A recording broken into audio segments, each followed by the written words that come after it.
वालेकुम students previous lecture में जो हमारी डिस्कशन थी वो थी प्रॉब्लम सॉल्विंग मेथड के बारे में। थोड़ा सा उसका ओवरव्यू ले लेते हैं। स्टूडेंट्स, हम लोगों ने ये डिस्कस किया था कि हमारे पास एक ऐसा मेथड जिसमें हम डिफरेंट प्रॉब्लम्स को सॉल्व करते हैं, it's called problem solving method. इसको हम किसका नाम देते हैं? प्रॉब्लम सॉल्विंग मेथड का। हम कंप्यूटर साइंस में प्रॉब्लम सॉल्विंग मेथड के लिए जो टर्म्स यूज़ करते हैं वो है प्रोग्रामिंग की, जिसमें हम डिफरेंट तरह के सॉफ्टवेयर्स को डेवलप करते हैं। तो स्टूडेंट, हमने लास्ट टाइम ये डिस्कस किया था कि जब भी एक सॉफ्टवेयर डेवलप होता है वो किन किन फेजेस से गुजर के होता है।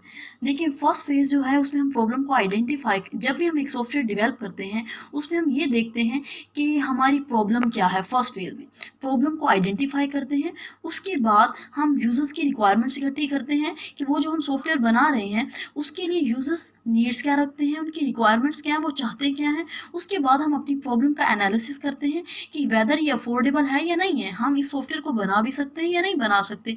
उसके बाद हम लोग क्या करते हैं, उसका एल्गोरिदम या स्टेप बाय स्टेप प्रोसीजर तैयार करते हैं, या अगर हम ये कहें कि उसके लिए हम स्केचिंग या पेपर वर्क करते हैं जिसको हमने फ्लो चार्ट का नाम दिया था, तो I think it would not be wrong. तो स्टूडेंट्स, आज का जो हमारा लेक्चर है वो है नेक्स्ट 5 फेजेस के बारे में जो कि सॉफ्टवेयर डेवलपमेंट प्रोसेस से रिलेट करती हैं।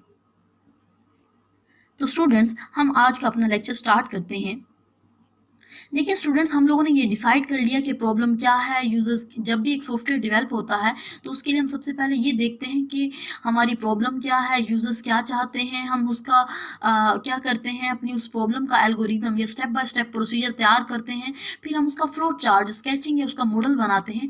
फिर उसके बाद हम लोग क्या करते हैं, हम अपने प्रोग्राम को लिखते हैं, जिसको हमने राइटिंग ऑफ प्रोग्राम का नाम दिया है। बेसिकली राइटिंग ऑफ प्रोग्राम में हम अपने प्रोग्राम को या सॉफ्टवेयर को डेवलप करने के लिए कोई लैंग्वेज चूज करते हैं और उस लैंग्वेज में अपनी कोडिंग करते हैं। क्या करते हैं? कोडिंग। देखिए स्टूडेंट्स, हमारे पास दो टाइप्स की लैंग्वेजेस हैं। एक हमारे पास है हाई लेवल लैंग्वेज और एक है लो लेवल लैंग्वेज। स्टूडेंट्स, ऐसी language which is near to the human language, जिसको इंसान समझ सकता है, उसको हमने हाई लेवल लैंग्वेज का नाम दिया, और जिसको कंप्यूटर समझ सकता है उसको हमने लो लेवल लैंग्वेज का नाम दिया।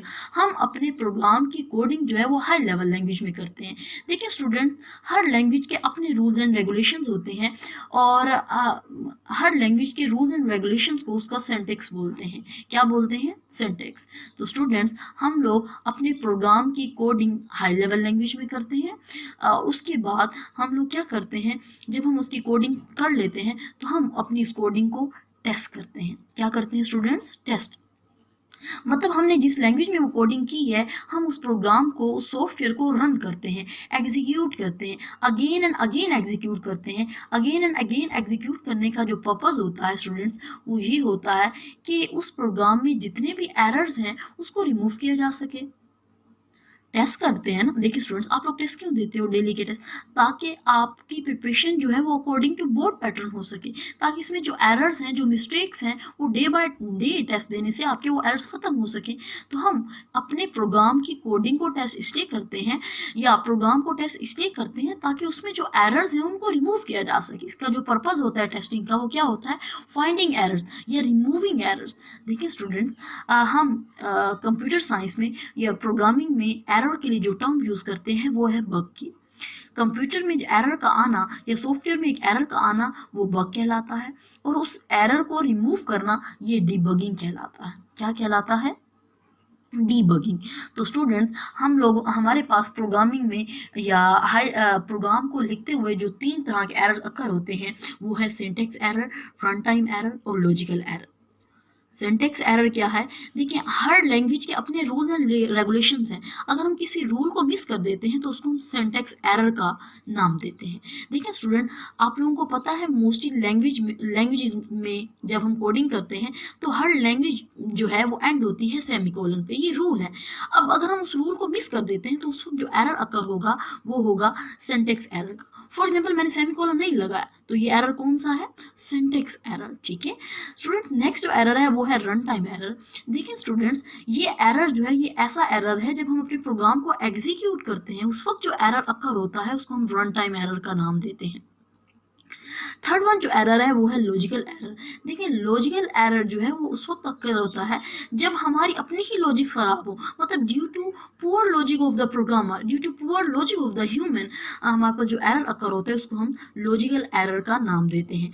तो स्टूडेंट्स सबसे जो डिफिकल्ट एरर है वो लॉजिकल एरर है। You know why students? Because हमारे पास जो सिंटेक्स एरर है वो कंपाइलर फाइंड करता है। लॉजिकल एरर जो ये कंपाइलर नहीं बल्कि इंसान को खुद देखना पड़ता है, क्योंकि ये इंसान की अपनी पुअर लॉजिक्स की वजह से अक्कर होता है। तो ये डिफिकल्ट एरर है जो कि मोस्टली एमसीक्यूज में आता है कि which is most difficult error, syntax error, run time error या लॉजिकल एरर। तो स्टूडेंट्स आप बताएंगे कि लॉजिकल एरर जो है वो बहुत ही डिफिकल्ट एरर है। अब हम मूव करते हैं नेक्स्ट फेज की तरफ। हम लोग क्या करते हैं, जब हम अपने प्रोग्राम को लिख लेते हैं, उसकी टेस्टिंग कर लेते हैं, फिर हम उसको इम्प्लीमेंट कर देते हैं, अप्लाई कर देते हैं, ठीक है। ये बेसिकली जो फेज़ है इसको हम कहते हैं इम्प्लीमेंटेशन ऑफ प्रोग्राम, ठीक है। स्टूडेंट्स हमारे पास जो 8th फेज़ है उसमें हम लोग क्या करते, देखें हम लोगों ने अपने प्रोग्राम की कोडिंग कर ली, सॉफ्टवेयर की कोडिंग कर ली, उसको टेस्ट कर लिया, उसमें जो एरर्स थे उनको रिमूव कर दिया, उसके बाद हमने उसको इम्प्लीमेंट कर दिया। इम्प्लीमेंट करने के बाद उसका चेक एंड बैलेंस भी रखना होता है, उसकी वर्किंग को चेक करना होता है कि वेदर सॉफ्टवेयर ठीक काम कर रहा है या नहीं कर रहा, ठीक है। तो जब हम सॉफ्टवेयर की वर्किंग को चेक करते हैं तो ये बेसिकली जो फेज़ कहलाती है मेंटेनेंस ऑफ प्रोग्राम। क्या कहलाती है? Maintenance of programme. स्टूडेंट्स अब हम लोग मूव करते हैं अपनी नेक्स्ट या लास्ट फेज़ की तरफ।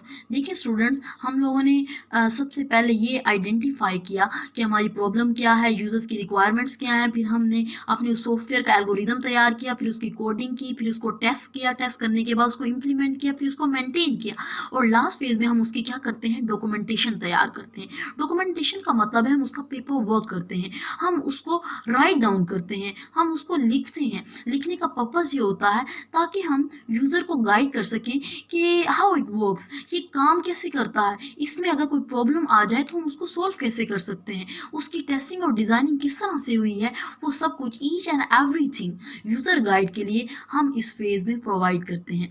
डॉक्यूमेंटेशन मतलब हम उसकी एक कॉपी या उसकी बुक तैयार करते हैं जिसमें हम अपने प्रोग्राम की ईच एंड एवरीथिंग या सिंपल वे में वर्किंग को बताते हैं, किस तरह से ये डेवलप हुआ है। ये बेसिकली हमारे पास लास्ट फेज़ है एक सॉफ्टवेयर को डेवलप करने की।